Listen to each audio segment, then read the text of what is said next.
The Apple Watch is the most revolutionary device we have ever created. Its design makes technology uniquely personal. And if you call it the iWatch, we'll fucking kill you. I'm going to just type 911 into my phone. I'm not going to hit send, but I'm just going to leave it there. And if you need me to hit send, you let me know. Here we go. Hello, and welcome to the Cultcast, the best 30-plus minute Apple conversation you're going to hear all week long. I'm your host, Ervin Elijah, joining me today with over, 450,000 Instagram followers. Some call him Corey. You might know him as With Hearts. I think appropriately I coined him the Prince of Instagram, which has thus been shortened to just the Prinstagram, aka With Hearts. Corey Staudacher, welcome, Corey. Hello. Which do you prefer, Prinstagram or Prince of Instagram? Ooh, I don't know. That's a hard one. Whatever's better in a hashtag. I think I like Prinstagram for brevity's sake, but I mean, any of those titles are appropriate. And as promised, he's here to share with us some of his mobile photography secrets, of which I'm sure you have so many, right, Corey? I do. Just a whole lot of secrets. Bag full of tricks. We're going to be talking about that. And we're also going to be doing some of this week's best Apple news. Actually, surprisingly, I was expecting it to be another slow news week, especially with CES going on and all the gadgets, that people are talking about for CES. But surprisingly, we have some Apple news to talk about as well. Supposedly, there has been some new details that have come out about a new MacBook and also a release date for the iWatch. So stay tuned for all that great stuff. I want to thank Squarespace for supporting this episode. Squarespace recently launched their latest version of their platform, Squarespace 7, which has a completely redesigned interface. Integration with Getty Images. You have a ton of stock images to choose from to make your website look great. Google App integration, they have new templates, and they have this really beautiful new feature called Cover Pages, which lets you create just a powerful, impactful one-page website, kind of like a landing page on the internet, but it looks really beautiful. You could try out the all-new Squarespace at squarespace.com and enter offer code CULTCAST at checkout. You'll save 10% off any order, whether it be a month of service or a year of service. I want to thank Squarespace for supporting this episode. Oh, Corey, it's great to have you back on. Dude, so good. I love being on here. I listen every week. So in fact, I think that maybe we should have you replace, maybe Alex Excelsior Heath. I know. We can talk about that. Well, he's the only one I haven't been on the show with, I think.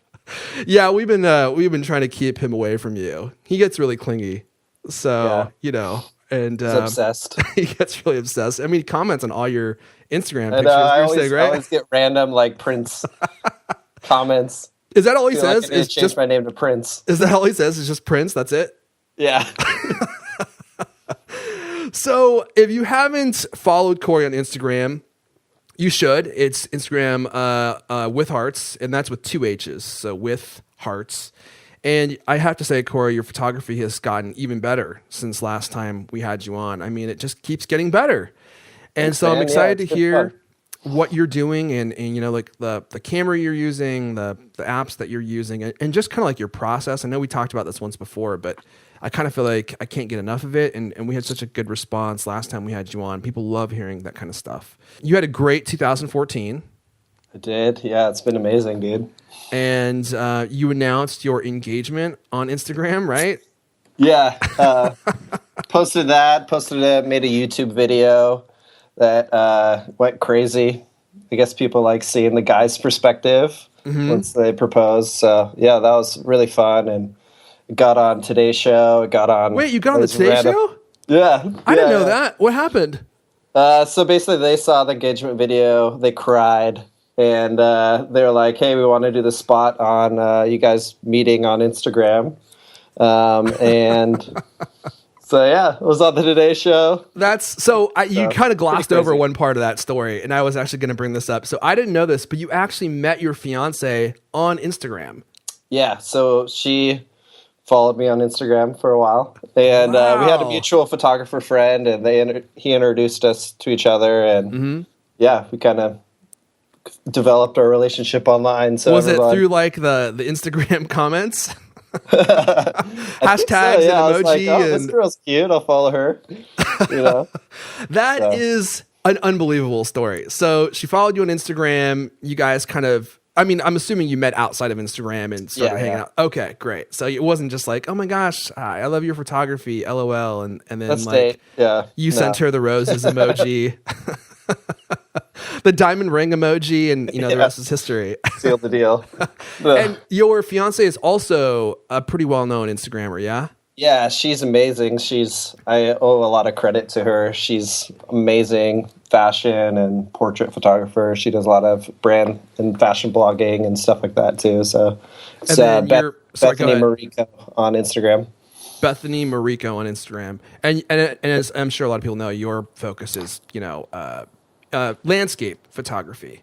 Yep. Which is super popular on Instagram. I mean, that kind of seems to be like a lot of the bigger accounts to focus on landscape. So we'll be talking about all of Corey's secrets a little later on the show. But let's start with this week's Apple news, Corey. Let's get into it. So actually, before we talk about Apple, I do want to mention someone tried to burn down the Mrs. Doubtfire house. Miss Helen? The water's boiling. Hello! So Corey and I, before the show, decided that we're actually going to quit our day jobs and go do night patrol at the Mrs. Doubtfire house. Right, Corey? Exactly. We're going to dress in our cop outfits and just patrol it because this house is a national treasure. And we got to make sure that no one tries to burn it down again. So as the story goes, the house actually has someone living in it. It's just like a normal house now. And I guess the owners came home and put out a fire that was started. And this happened on Monday, and they haven't actually caught who lit the fire, nor could I guess why anyone would try to burn down the Mrs. Doubtfire house. Maybe it was who was the boyfriend in Mrs. Doubtfire who got the drive-by fruiting? Who is that, Corey? I don't know. You don't know his name? Oh, Pierce Brosnan. I was thinking maybe it could have been him. I know, getting revenge. Yeah, right. Or maybe instead of us, we could get that bus driver from Mrs. Doubtfire who thought she was really cute, just to kind of swing by every now and again. I like that Mediterranean-looking women. Natural, healthy, just the way God made you. But he broke the mold when he made me, dear. He made me very special. He sure did. That would be a tragedy to have that house burned down. It's like everyone's favorite movie, including, I'm going to guess here, it's your favorite movie, huh, Corey? Yep, I love Robin Williams. I know, I do too. Oh my gosh, R.I.P. Okay, well, shenanigans aside, let's jump into some Apple stories. I thought this was amazing. So, did you hear about the Start Something New campaign, Corey?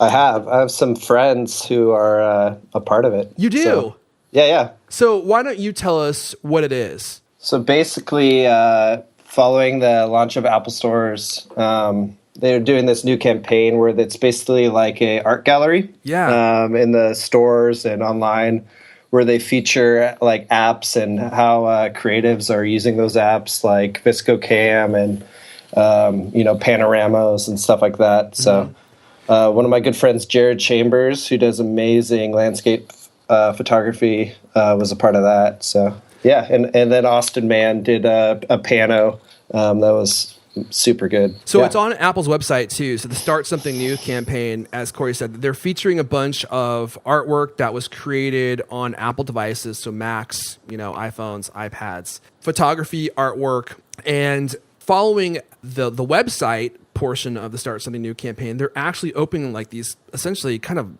image / art gallery exhibits inside Apple stores. And I think they were just happening in major cities like New York and San Francisco and stuff. And from what I've heard, they're actually going to be going worldwide. So they'll be putting these up in all Apple stores. I think this is amazing. I love seeing kind of independent artists featured and photographers featured in Apple stores. And when you see that kind of stuff, I don't know about you, Corey, but when I see artwork displayed that way, doesn't it just it builds kind of an emotional connection to the Apple products, I think, and the apps that created it. Would you agree?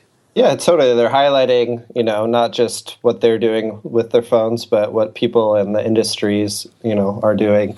I think it's awesome. I think it's a perfect sign of the new Apple, kind of broadening out and showcasing different cool artwork. I think it's awesome. It's great. They're indirectly, they kind of present themselves as a platform for creative people, which is kind of what Apple products have always been known for. Yeah, totally. And I want to give a very big hello to listener Roz Hall.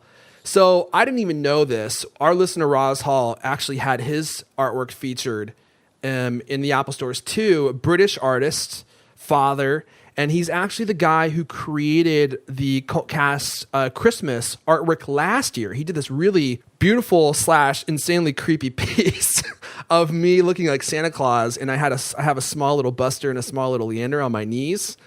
So very apropos for the holidays. And he was asking me about it on Twitter if I had just seen the campaign, didn't mention anything because he's a humble guy. And I went and looked on Apple's website, and his name was there. And I was like, what the heck? And I started looking through the artwork. And so they featured a bunch of his artwork on there as well as part of the program. So way to go, Roz.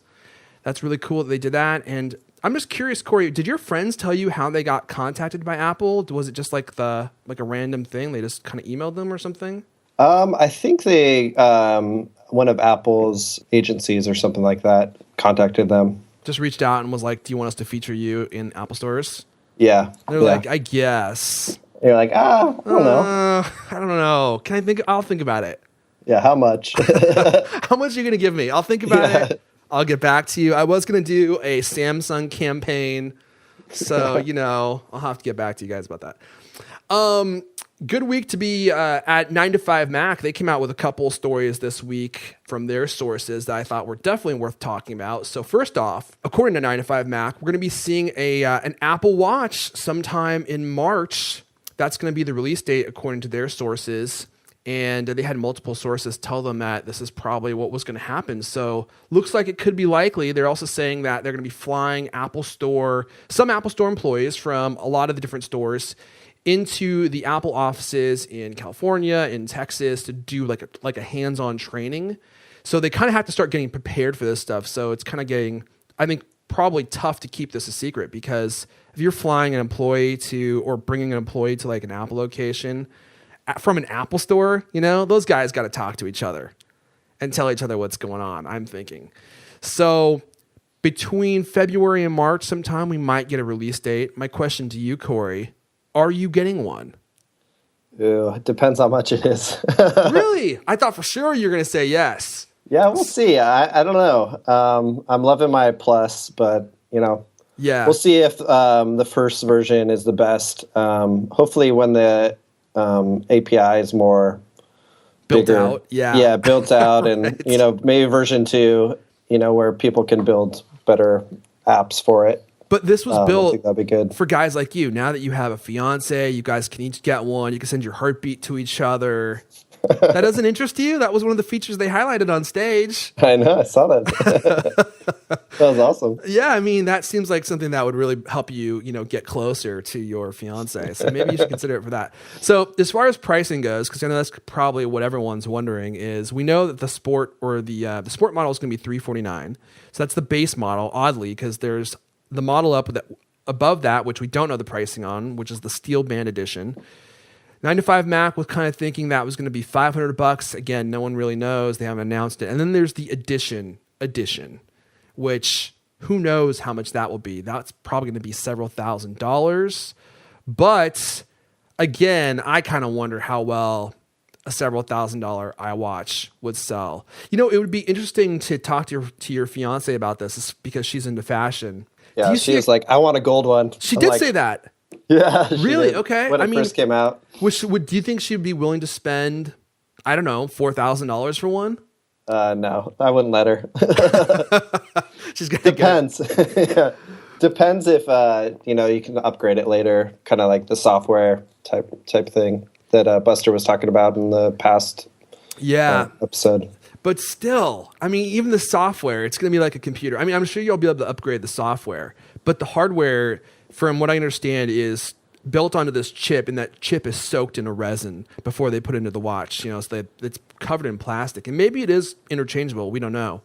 But let's just say that the watch has, from a technical perspective, has a 1-year lifespan. So in a year, they're going to release an updated version that has better hardware. Would you be interested, or do you think that your fiance would be interested in buying a $4,000 version that's going to be out of date in a year? Us personally, no. But, maybe if we're like Kanye or something. Yeah, it's going to be the Kanyes of the world who are going to be buying the edition. Maybe that's what they're planning too. I think so. But you're still kind of on the fence about getting one. I'm definitely going to get the sport model just because I feel like I have to have one. And I'm curious to see how well it works. But you're kind of on the fence still as from a functional perspective. Yeah, it's got to wow me. I don't know. Maybe the second model. Yeah, well, I mean, I'm with you. I mean, if I didn't have to buy one just to kind of check it out, I feel exactly the way you do. It has to wow me. And I don't really feel like I've seen anything that has done that so far. Are there any features that are memorable to you that you thought, wow, this actually looks really cool? I mean, being able to just take your watch when you go on a run, I think that'd be awesome. Mm-hmm. We'll see what apps launch with it and how those all function. I think the UI of it's amazing, how they reinvented that. I want to play around with one, but I don't know if, I'll buy it right away, but maybe see, what the hiccups are, and we'll see. There's going to be all sorts of weird little like bugs and stuff when they release it too, because it's a first generation product, unlike anything they've ever released before. So for sure, there's going to be little strange things. Yeah, we'll see if, developers, rush on the gold rush of the launch of it, kind of like the iPad. But from what I'm hearing within the developer community, that's not as much what they're doing, So they're kind of apprehensive to build apps for it? Yeah, I think so. I think a lot of, apps have been getting pulled for that Today View thing, like Panic. Their app got pulled. We'll see what Apple does, if they can coerce the developers to make cool apps for it. So. Yeah, the other thing too is I think from a watch perspective, the watch has to be an extension of an app you already have. So if you're playing a game, this is probably never going to happen. But if you're playing a game on your iPad, you're like, I want to extend this experience to my watch. The watch would have to in some way extend the experience of the game. So there's no standalone apps on the Apple Watch thus far. They're extensions of things that you already use. Like the Instagram app. I forget what functionality I heard, but what if you could, you might be excited for this. What if you could take a picture from your wrist via your iPhone that's mounted to a tripod? Man, selfies would go to the next level. Right? I mean, I think that Belfies might get a lot more popular too. Yeah, selfie sticks. and then the butt selfies, because those are notoriously difficult to take when you have to hold your iPhone behind you like that. Awkward position. Exactly. Those with the longest arms win on that. So if you could like get it up on a tripod or something, boom. Yeah, that'd be awesome. Oh, hopefully it's not all notifications.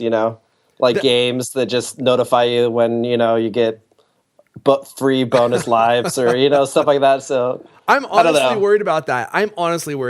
That's going to be what it is. Oh, you got a text message. Oh, you have an email. Oh, you should Instagram today. Oh, your friend just Instagrammed. I mean, that's the stuff that I kind of feel is not that valuable. Yeah. And hopefully, I don't know. Apple's been kind of weird with their notifications too. That Project Red spam they did over the holidays. That was kind of weird. Oh, dude. That is one of my biggest annoyances on iOS. Whenever developers send me a notification that's trying to get me to buy something, that's such a big no-no in my book. Like, you should never, ever do that. And there have been several games that I play that have sent me notifications that say something along the lines of, we're having a sale on our additional content today. Now you can buy it for $3. Yeah, I mean, like, Apple in their guidelines say that's a no-no, but then they're doing it themselves. And then I guess over the whole New Year, they did a survey where they said, like, hey, where have you engaged, seen the most growth developers on your apps? And one of the things was push notifications. So like I don't know what they're planning. You mean like push notifications to sell stuff? Yeah, so it was like a marketing survey that Apple did to developers. Yeah. And one of the many questions was, where have you seen the most growth engagement? And one of them was push notifications. So push notifications spam. That yeah, is. exactly. Oh, that drives me Come crazy. on, Phil yeah. Schiller. Yeah, no, big no, Phil. Gosh, okay. One other big Apple story this week. So you guys are probably probably totally aware that 9 to 5 Mac published a piece about what they thought the next MacBook was going to look like, the MacBook Air. This is the long-awaited 12-inch model that we've talked about on this show a ton. And so let me just run some of the specifics by you, Corey. And then I want to know if you think this is something that you would buy. So apparently Apple is developing an all-new MacBook Air for launch in 2015 with a totally different design, which is going to be getting rid of a lot of the standard ports that we all know and love, like USB, the SD card slot, MagSafe, so the actual power adapter that Apple has used forever, and Lightning and all the ports, but it's going to be smaller. So it's going to be smaller than the 13, a little bit bigger than the 11-inch MacBook Pro, but a little bit thicker, a little bit narrower, but it's going to have a 12-inch screen.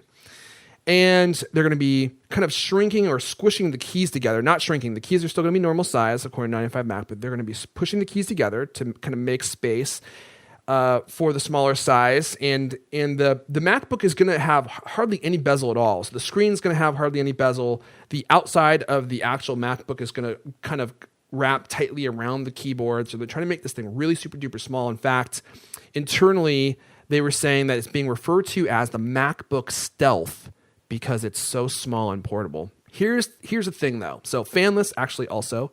Clickless trackpad, which we talked about before, so touch only. The speaker ports are going to be doubling as an escape for heat. But here's the big thing. So they're going to be switching to USB-C, which is an all-new USB connection that is able to drive displays just like Lightning. So you wouldn't need to have the Lightning ports on there. And can also power the computer itself. So the only adapter or the only port that you're going to have on the new MacBook Pro is one USB-C port, maybe two. They don't know for sure. And that's it. No other connections. But you will get a super lightweight, higher resolution screen MacBook Pro. They didn't say if it was Retina or not. They just said higher resolution. Does this sound like a product that you would actually want to buy, Corey? No. That kind of echoes my feeling about it. I'm sure there are people out there that would love to buy a lighter weight MacBook Pro or something that's super slim, even more slim than it is now. MacBook Air, sorry. More slim than it is now, even lighter than it is now. But to not have any ports on it at all, maybe that works for the average consumer, but I use a lot of my ports on my computer. Do you? Oh yeah, all of them. I feel like maybe this is geared towards, younger students or something like that, where it's something they can tote around everywhere as their first computer or something. So it's interesting that you should bring that up, because I've been reading about this online to hear what people think, and some other people have postulated that that's exactly what this is. This is going to be a lower end computer, so it's going to be significantly less expensive than the current MacBook Airs, and the reason it's going to be so inexpensive is because it's just not going to have a lot of whiz-bang features built in. It's going to be great for browsing the internet, maybe doing some typing, watching videos, and that's probably it. And so the people that would buy this are students, people who are looking for a lower cost MacBook and don't really want to have a MacBook Pro or a MacBook Air because they consider those computers too expensive. It's certainly not for me, dude, because I'm looking at my computer right now. I never thought I would do this, but I use both Lightning ports. I use my USB right now. I actually also have a Thunderbolt docking station. I have stuff plugged into that. I think I might have, I'm adjusting my mic here. I might have my SD card slot is free and one USB port is free. That's it. Other than that, they're almost always totally full. So I think the big question is going to be, does it have Retina or not? If it had a Retina display, would that change your opinion, Corey? No, I don't think it's for me. I don't know. I think they're going to sell a bazillion of them just because, kids want, some cool computer they can play Minecraft on. Dude, that's what I want. I know. Just a cool computer to play Minecraft. If I was young and that came out, I would totally buy it. Yeah. Maybe it has Beats Audio in it or something. Oh my gosh, I hope not. I hope it does not have Beats Audio. But yeah, if I was young, I'd be like, Mom, I need this. I'd be begging my mom for totally. this all day long if it was just some inexpensive Mac, because I guess I don't consider $1,000 computer to be that expensive. In the Apple space, when you're in the Apple space, $1,000 for a computer seems like nothing. But my computer was $2,400. So looking at it from that perspective, $1,000 seems affordable to me. Do you have a pretty nice MacBook Pro? Yeah, I have a 13-inch Okay. Retina. But, if I was a kid and, it was a lower model, I would love that, Especially back in the when day. Totally. Yeah. Totally. Especially when there are PCs out there that cost $400. Totally. So I think I'm probably out of touch as far as pricing is concerned, because there are a lot of PCs out there that are super cheap, and maybe that's who Apple's going after. They're going to maybe release like a $600 model. We'll see. Okay, before we hop into all the great mobile photography chat, I do want to say thank you to Squarespace for supporting this episode. Guys, have you been to the Cultcast.com? Did you know we built that website in a matter of hours on Squarespace? And I think it looks pretty gosh darn good. Like, go to it, scroll down, you'll see the Cultcast logo turn into something special. That was all built into Squarespace. It was all drag and drop. It was super easy to do. The design looks good. And unlike building a website yourself on any other, web platform, with Squarespace, they do all this magical encoding on the back end when you upload images, build image galleries, so that your website looks great on any device that visits. So if you go to thecultcast.com on your computer, it looks good. If you go on your iPhone, it looks great. We didn't do any of that optimization. Squarespace did. They have a bunch of new templates now too with Squarespace 7. And you can integrate your email address into your website. So you could have, airfon@thecultcast.com, which I do have, and do that quite easily, which before it was kind of a pain in the arse to kind of have that email integration. But now with their partnership with Google, super easy to do. You have access to a zillion stock images via Getty Images. And now they have cover pages, which I was mentioning earlier, which are these impactful, beautiful one-page websites that are really good if you just need to have a presence on the web. If you don't have a presence on the web, you're doing something as a professional, as an artist, as someone in any kind of professional capacity, maybe you're a real estate agent or something, and you just need a place where people can go to see your face, maybe a few sentences on what you do, and an email address. Cover pages are the perfect way to do that. All of this comes, of course, with beautiful, simple design, really easy to use backend to build your website, 24/7 customer support, and it's only $8 a month when you sign up at squarespace.com. And you can do a free trial. No credit card needed. Just sign up for a free trial. You'll be up and running in no time. And of course, every website comes with a free e-commerce website. All you have to do is just build it out. Boom, all of a sudden you're ready to start slanging some stuff. Buster's beard kits. We're working on that for next year. Probably going to have a holiday edition with some of those little beard oil. Beard oil for sure. That's an easy seller. That stuff sells itself. But I was thinking some ornaments. You've probably seen those online. I like that. Did you see that picture online with that guy with the ornaments in his beard? Yeah. That was my viral. idea, dude. They totally stole that from me.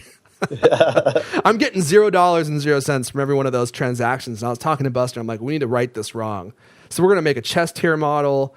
I mean, we have all these great ideas, and we have our e-commerce site is going to be up and running, just slanging that stuff left and right. I want to thank Squarespace for supporting this episode. Oh, by the way, when you use code Cultcast, you'll save 10% off your order.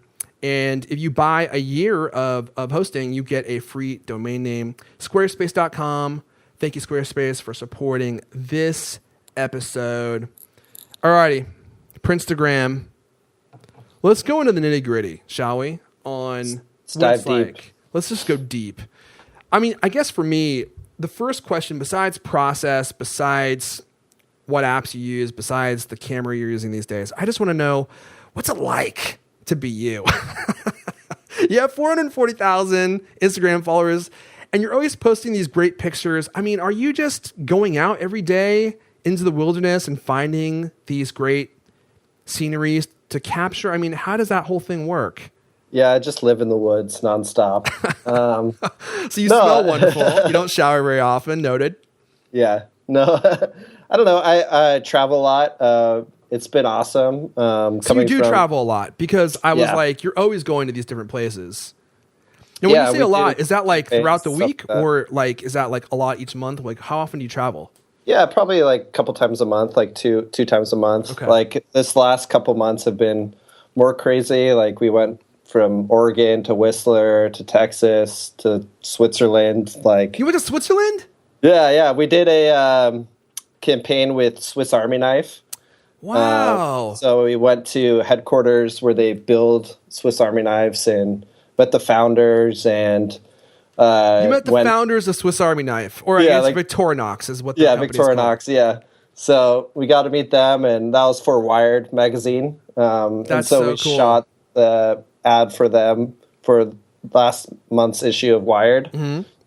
For Victorinox, and yeah, it was awesome. So yeah, random cool trips like that, and getting to see different landscapes, and it's been amazing. Let me ask you this. Crazy. How do you choose where to go? Because, I mean, you're like, I'm going to Texas, I'm going to the wilderness, I'm going here and there. How do you decide where you're going to go and take pictures? It's totally random. So do you I just mean- spin a globe and put your finger down, or?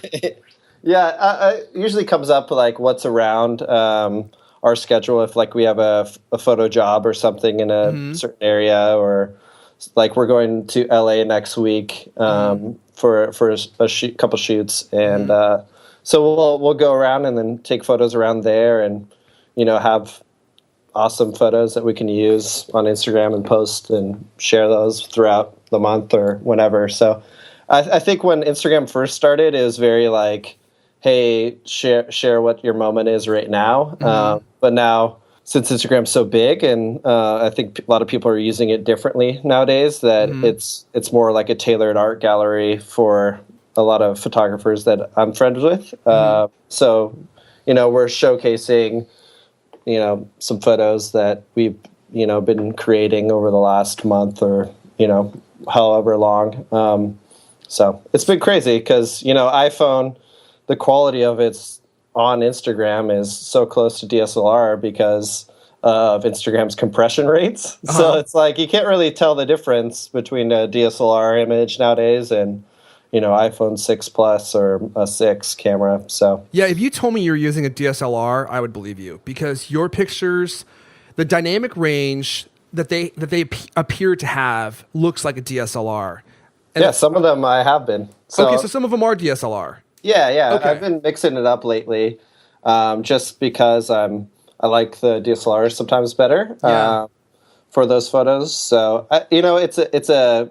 it's a funny thing because it was started on the iPhone, and then kind of that's got so far that now I'm shooting on both. So for me, it's been fun because when I started on Instagram, I wasn't a professional photographer or anything like that. I was a graphic designer building iPhone apps, So it's a funny progression from iPhone shooting that only to shooting DSLR and mixing up the two now. It's been fun.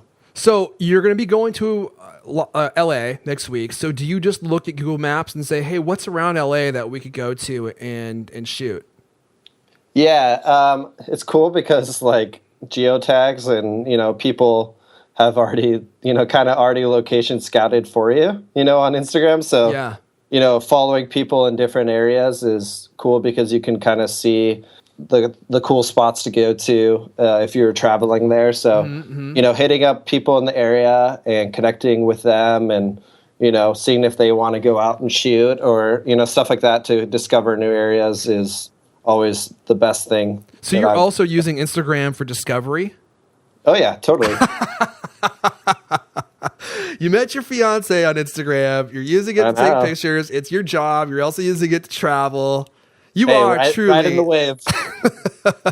You are the Prince of Instagram. Truly, that is the perfect title. So, okay, you are at a location. You're kind of walking around, and you're looking for inspiration. I'm assuming. What cameras are you using? You're using the iPhone 6. I know that, or the 6 Plus, right? Yeah, I'm using the 6 Plus, and then I have a Sony RX100 to do video vlog. So we've been documenting our trips, like trips to Switzerland and stuff like that, and collecting those up and putting those on YouTube and sharing those as like vlogs trips. Oh, you're kidding. What's our your trips. YouTube? What's your YouTube URL? It's youtube.com/withhearts. Okay, I could have guessed that. CO at the end. With Hearts was CO. taken. Yeah. So I share those. So I'm shooting iPhone. I'm documenting it with video, and then I shoot DSLR with my Canon 5D Mark III. So you have a Canon 5D Mark III. Me too. Yeah, I love it. You love it? Yeah, I like it too. I switched from Nikon just to switch over to the Canon world for a while, just to try it. I like it a lot. There are pros and cons to it. I think the thing that surprises me most about the Canon versus the Nikon is just how fast it shows wear. Like, I have paint and stuff rubbing off on my 5D Mark II, and it spends most of its life being babied. Are you having any issues with yours at all? I think you see normal wear and tear. I haven't that much. I keep pretty good care of it. But dude, me too. That's what I thought. Yeah. Anyway, total tangent, not at all relevant. So you're using a Canon 5D Mark III. You're using your iPhone 6 Plus. Tell us what you think about the 6 Plus compared to other mobile cameras that you've used. I've been loving it. Yeah, a lot of people have been, when they first came out, I guess some of them are having issues with the camera. Just, the dynamic range on it, and it was showing up kind of fuzzy or painted like. Once you've dived down to the pixel level. But it's been awesome. I think it's some of the images I actually like better from my 6 compared to DSLR, which is crazy. But I know it's crazy to even be able to say that, isn't it? Yeah, it's awesome. I love it. Yeah. I mean, I'm continually surprised by how great a pictures my 6 Plus takes. It's amazing. And in low light photography, it's not good. And if you listen to my interview with David Hobby in Cultcast 160, in the Cultcast second hour we did, he kind of talks about that a little bit. So not great for low light, but in balanced lighting situations, the iPhone 6 Plus is incredible. I mean, truly, sometimes you would have a hard time, unless you dug down into the pixels, you would have a hard time telling, what's DSLR and what's actually iPhone 6 Plus. Yeah, with low light, it's pretty cool because there's some apps that, like Cortex Cam, which basically takes like 5 photos at different apertures and will combine them all together so it's less grain on the photos, and that's with your iPhone. And then there's an iPhone app called Manual, and you basically can adjust the shutter speed, ISO, and lock it on your iPhone and shoot with that. So it's like a DSLR. So it gives you kind of fine-tuned controls over aperture and shutter? Exactly. I think Alex actually picked this for one of his favorite rave picks a while back. Oh yeah, it's awesome. You can change the white balance on it. Like, it's awesome. So good. So it gives you fine-tuned control over the photo attributes on your iPhone. I'm writing this down because I'm going to put all this stuff in the show notes. By the way, all this stuff will be in the show notes. It's also on thecultcast.com where we post all the show notes. It's also on Cultimac. There's show notes everywhere. There are also show notes in the actual episode that we embed. So whatever podcast app you're using, they're all there. So Manual, that's like what, $3? Yeah, I think so. Something around that. I think it was on sale around Christmas for like 99 cents. But yeah, the app developer is awesome, dude, and it's a good app for sure. So as long as we're on apps, what other apps are in your repertoire that you're using frequently? Yeah, I use Visco Cam for. So that's still a popular one for you? Yeah. Oh yeah, that's my bread and butter for sure. Can I ask you, with Visco Cam, I've used it a lot too. I like it, but what is it about that app that you really love? Because I kind of dabble in and out of it, but I haven't really fell in love with it. Like a lot of people have. So when you open it, I mean, you have all these amazing kind of film-like presets. Mm-hmm. So they, take a lot of time to fine-tune their presets. They have some for Lightroom and stuff, so it mimics film. Mm-hmm. So a lot of the tones on it, I love because it reminds me a lot of film. Mm-hmm. So I like that aspect. I love that you can control the amount of the filter on it. Their fine-tune adjustments are awesome. You mean of the filters themselves, or just in like the photo adjustments? Yeah, themselves? so you can adjust the photo and then apply a filter and then adjust that, or maybe even layer a couple of filters together. Like if you only use it halfway. Oh yeah. What's your favorite filter pack? Do you know? I love M5, P5. The A's are awesome. So yeah, when you download the app, there's tons of cool filter packs that you can play around with, and they do a lot of sponsored, kind of free collaborations. They did one with Levi's. I remember that one. Yeah. Yeah, a bunch of cool stuff. So I love it. It's a really cool app. Okay. Any other apps that you find yourself using frequently? I do use FilterStorm, and I use that to retouch a little bit, depending if there's like something in the photo that I feel like is distracting. I'll use that to take that out of the photo. Do you mean like if there's something like you're taking a picture and you see there's some guy doing like showing his nipples or something, like photobombing you, like you pull him out of it? Yeah, so I can. That's a really bad example, but why not? I can take it completely out of the photo. Okay. So, or if there's like a pop can in the grass or something like that. Okay. You could clone that out. Your example is much better than mine. I'm going to give you that. It's definitely better. I don't know why some guy would photobomb your picture with his nipples, but I with the guys I work with, unless it was me, it could very potentially be Buster or Alex. That's true. So yeah, let's blame it on Alex. Okay, so FilterStorm helps you take things that you don't want out of your pictures. Exactly. Okay. So yeah. Okay. And I went over. I actually like a month ago, I launched learnmobilephotography.com. So if people want to go to that, it links to a place on my website where it's a free class on the basics of mobile photography. Oh, that's great. Yeah, so I go over, scouting, and capturing, lighting, and editing. How to develop community and grow as a photographer, and then I went through my whole editing process. And this was about a year and a half ago, 2 years. It was a class I did for Skillshare, and then I made it free. So Fantastic. This last month I made it free, and so I have a list of all my apps that I use, and yeah, so. I think the community aspect of it is also really important because I think you're very good at building community, around what you do. You're always taking pictures of people that you put on Instagram. If you could give away a couple tips, like maybe one important tip for building community, what would you say to people? Not be shy. I mean, like important. Yes. Yeah, not to be shy and go up to people that you look up to. Shoot them an email. A lot of people I know, who do have like a lot of followers, they read their email. We all check our email. So I think connecting with people you look up to, and then finding people that are like you and like the same things that you do, and will encourage you to grow. I think that was huge for me at the beginning, was finding a crew of people that wanted to go out and adventure and take photos and have fun. So I think building community, finding people around you, and then not being afraid to reach out to people. So as far as building a following on Instagram, I mean, it was probably a lot different when you started because Instagram was so much. It was new kind of when you started. And now it's so crowded. What it was. What's that? I had to explain I use this app called Instagram. I don't know if you have heard of it. Instagram? Yeah, what is that? And now obviously it's so busy. There's so many people taking pictures. Could you give Kim a tip Kardashian. or two? Yeah. Is Kim Kardashian on there? Is she? Oh yeah, she has the most followers, I think. Let's see here. Follow. Check. Okay. What's a tip or two that you could give to people to?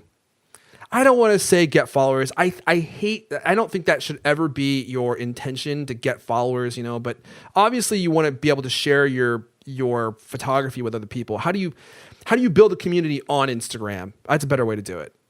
Yeah, and I think it's totally finding people in your city first, and into hanging out with them. And I don't know. I think it's a slow process, and I think it should be organic. And I mean, there's people that have so many amount of followers and then zero engagement, and so you're kind of like, what's going on there? So and by engagement, you mean like they're not interacting with the people that? Yeah. So people, have 800,000 or 2 million followers, like Mace, that rapper dude. He had 2 million followers, and then Instagram deleted all their spam accounts, and he went down to 200K. So it's like kidding. Wow. Yeah, so it's very inflated. They don't have to amount of followers to likes to comments. It was very not organic. I think the key is build a community that's organic and friends that you enjoy doing life with, and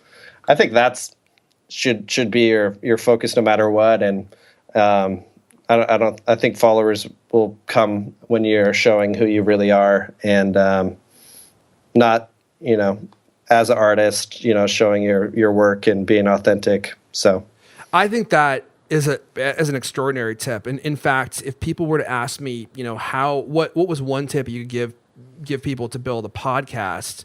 Yeah. I mean, that's always what I tell people. I'm like, you got to do something that you love because it's a lot of hard work. And I think that you need to have fun doing it, because if you have fun doing it, they'll have fun listening to it. Totally. And that's what makes them want to come back and listen to the show, or, look at your artwork or view your photographs is that aspect of it coming through the work.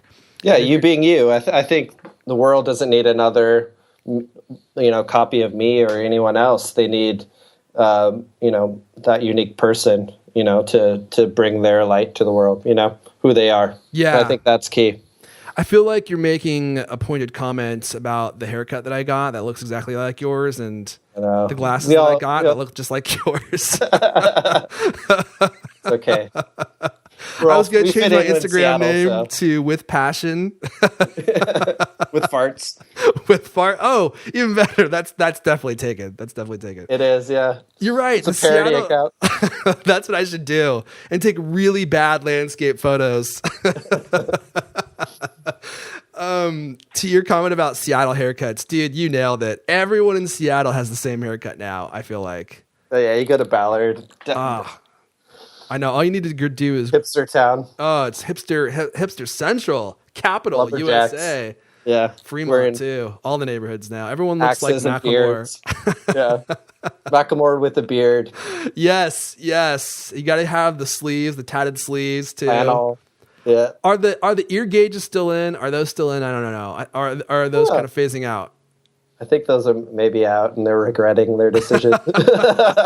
I always told my cousin when he was going to school, if you want to make a ton of money when you grow up, you need to become an earlobe plastic surgeon. Exactly. Because all the people in their 20s that have gauges that decide to take them out when they're 40 are going to need to get their ear holes fixed. They don't look like loose butthole. Yes. And they're going to need to go someone who's really talented. So if you're that guy, dude, the sky's the limit for your career. Yeah, endless supply. Endless supply. Clientele. So back on topic, let's talk about actual editing settings. So you take a photo and you're like, this is great. So I want to take out the guy flashing his nipples in the background because I don't want that on Instagram. What else are you looking to adjust? Depends if I shoot it. Sometimes I shoot so the exposure is a little darker, so it retains detail in the photo, so it's not blown out. So that the highlights have detail is what you're saying. Yes. So if you shoot it overexposed, a lot of times you lose detail in the highlights. Yeah. So you can't get that back from the photo. Adjust the exposure levels, contrast, add a little bit of sharpening. I feel like you're boosting your shadows a lot because your photos.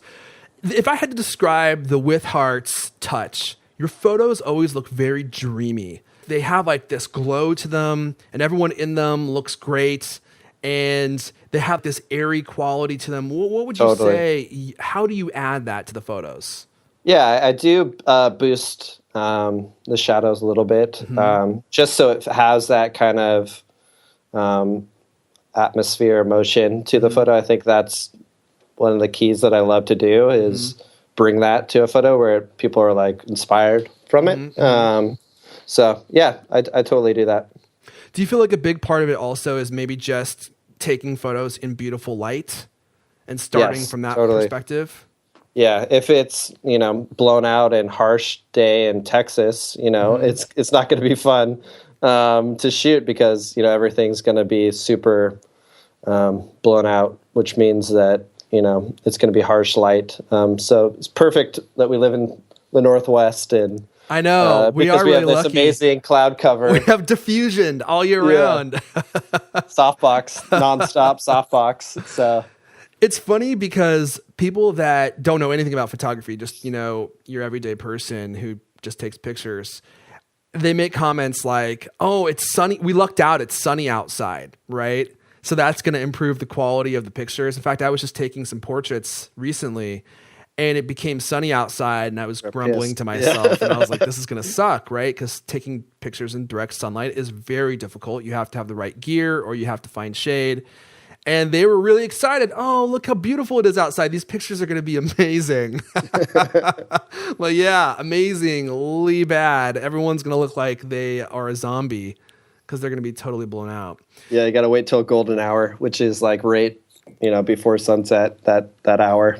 So is that, it's are beautiful. you looking for those times to shoot? Is that a tactic that you use? Yeah. Oh, yeah, totally. So we'll get up early in the morning and shoot when the sun's nice, and then break during the midday when it's nasty, and then shoot at right before sunset when the light's really nice, and you get that cool tones. So do you find that the iPhone performs okay in light that's diminishing quickly? Because one of the things that David Hobby was saying when we had him on was he found that his iPhone just couldn't really take great pictures. Is that not the case for you?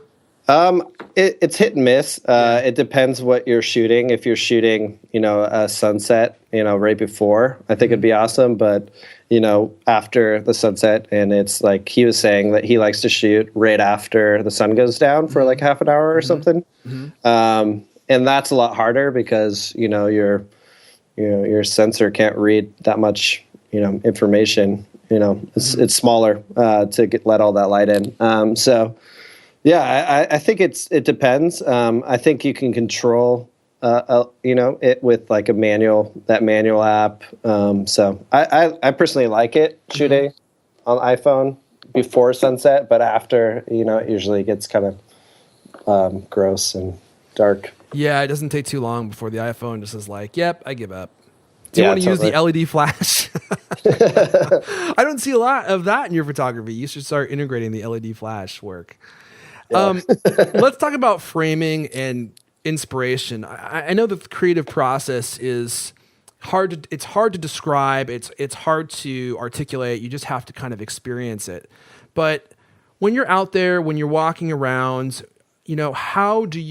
what's the process that you go to, or maybe you could describe the feelings you get when you stumble across something and you're like, this looks like it has potential, and so you decide to begin shooting it. What is that experience like for you? It's like a rush. It's like a high. You get crazy.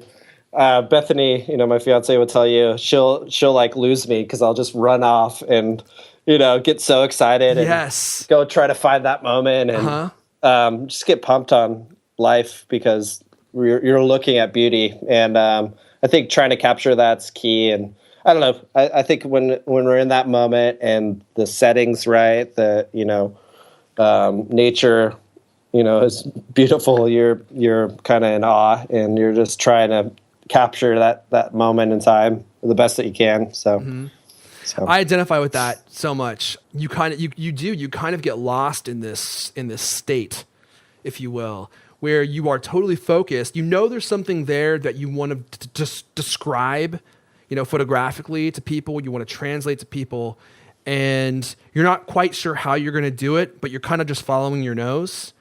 And totally. You're going to have to take a bunch of photos. And that's actually something that stuck with me from last time, the very first time actually that you and I spoke on the show.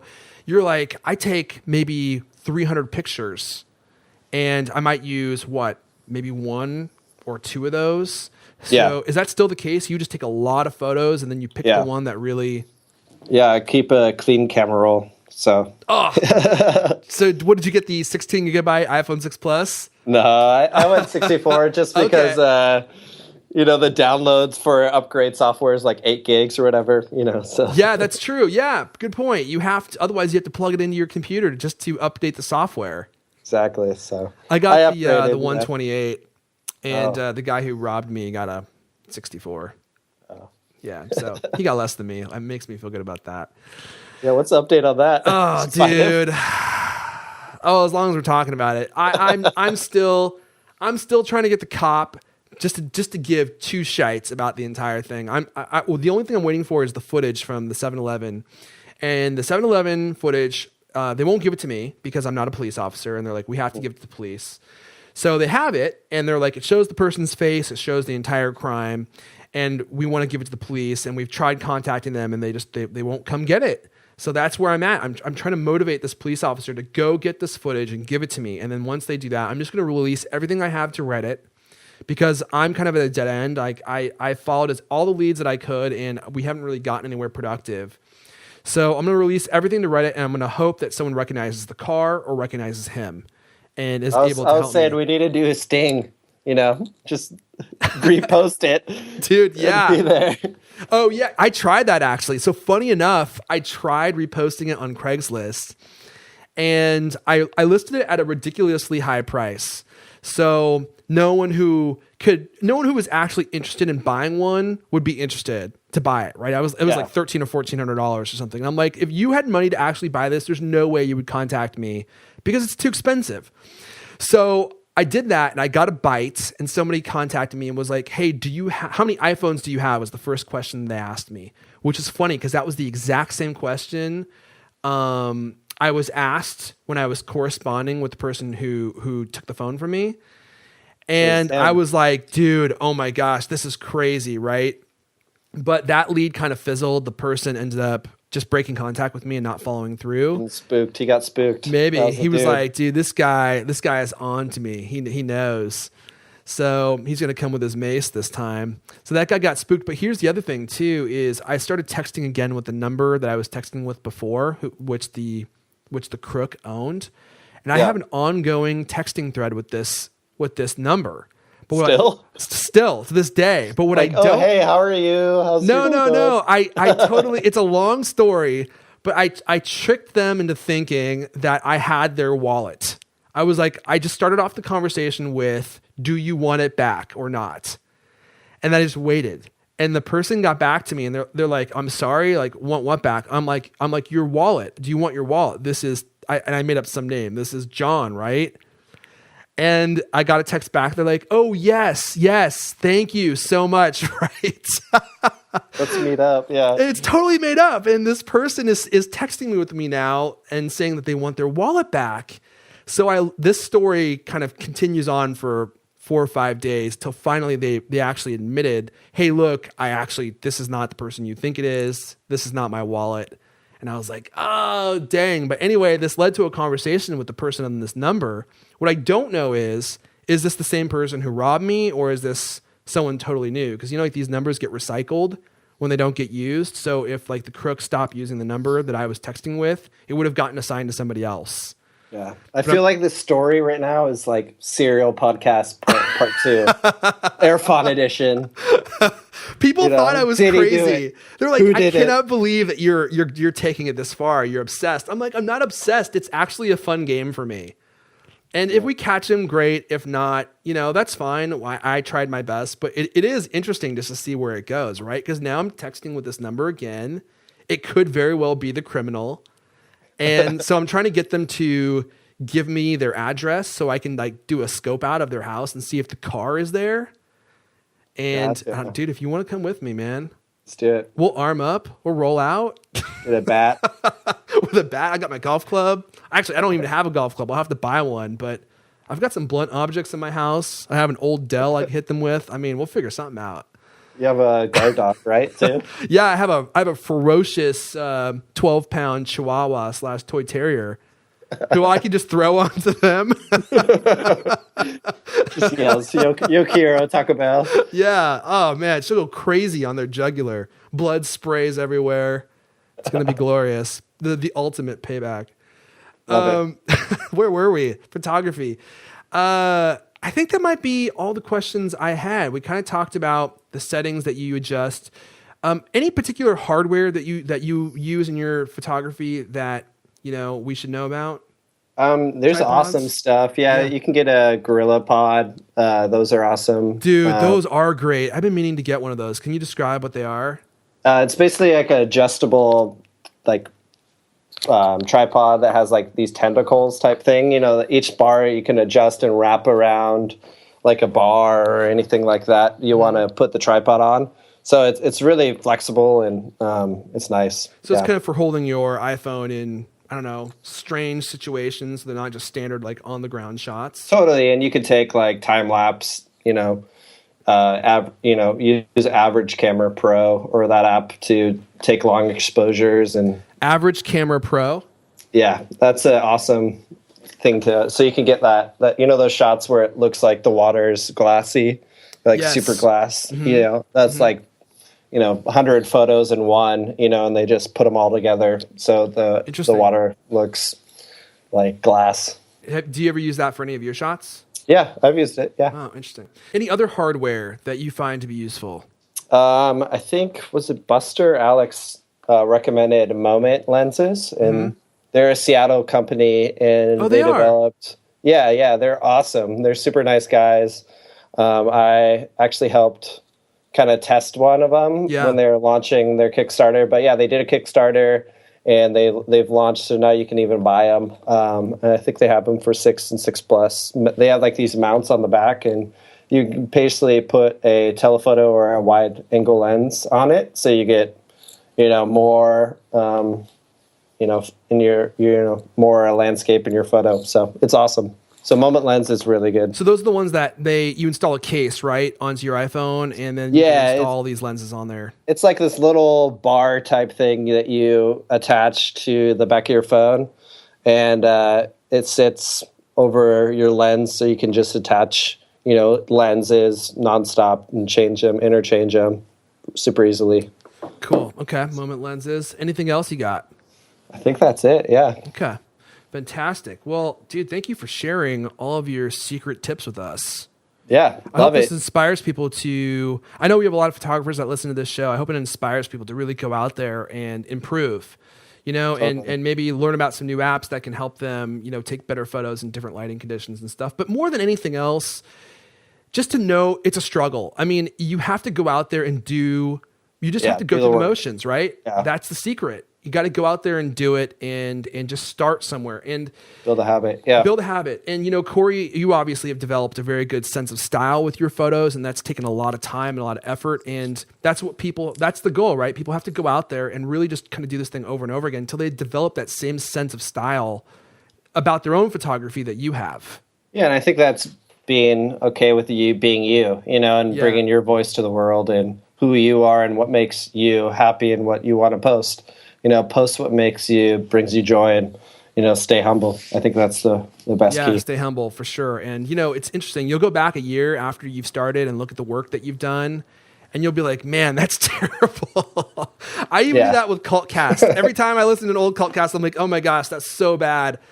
I've improved a lot since I've started, and I still have so long to go. But that you're in the journey, and I think it's good to recognize you're on a learning curve.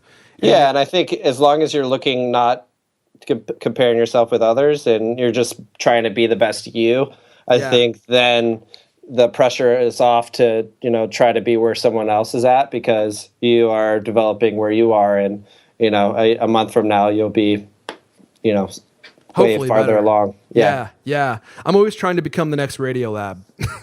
Did you ever listen to Radiolab? I haven't. No. Oh my gosh, one of the best podcasts on iTunes. Incredible.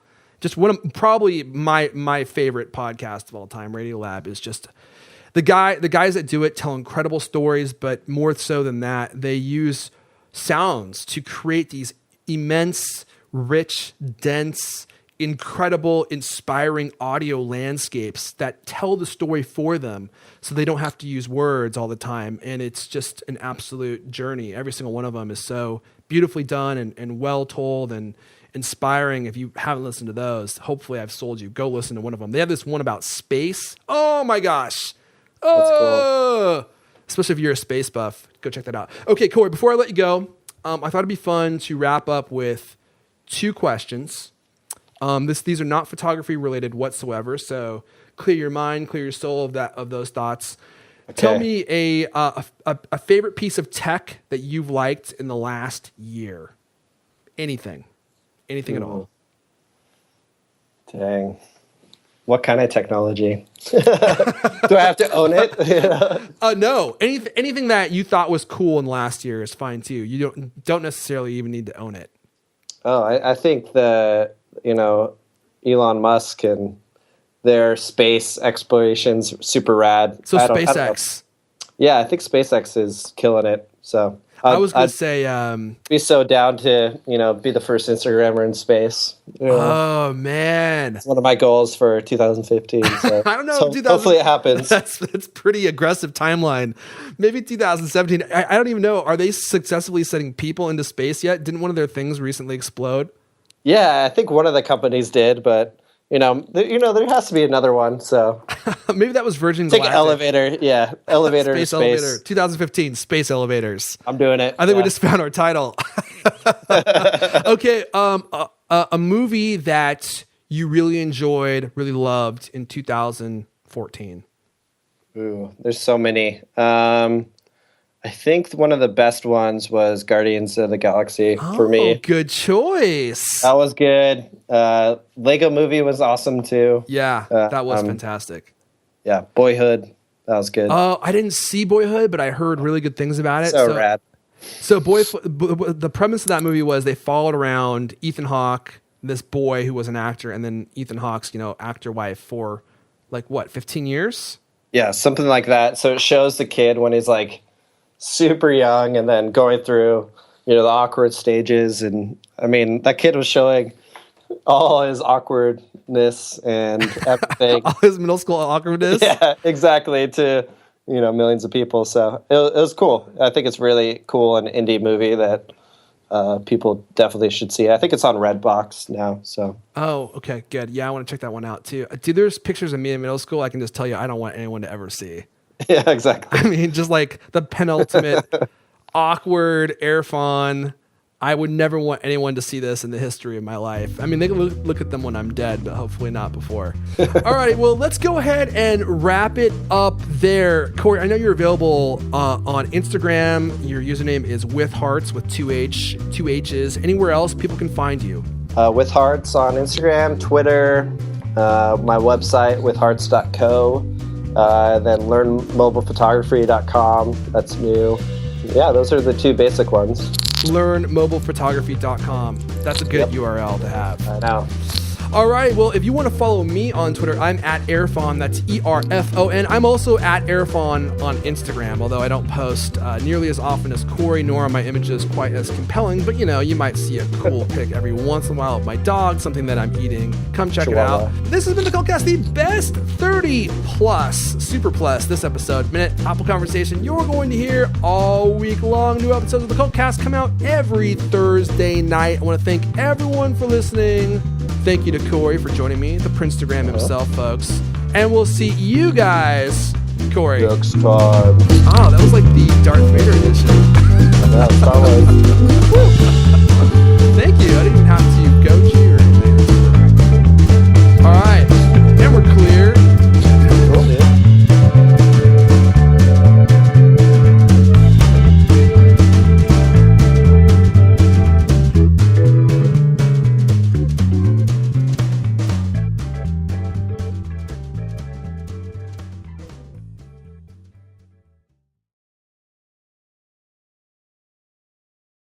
You had a Yeah, great it's gonna be good to hear. 2014. Yeah. Good to be It's been you. crazy. I know you were probably going to ask, and so I'll just break the ice right away. I will be your best man if you want me to be. I'll do that for you. I've already got the suit picked you want to up. officiate. Go fishing? No, officiate the wedding. Oh. Actually, I like that idea even more. I'm not ordained or anything, though. I don't know if I could legally do that. We can make it happen. Or I could walk her down the aisle. Any one of those roles would be fine with me. Just let me know which one you would prefer. Yeah. Okay, flower girl it is. That actually seems appropriate for me.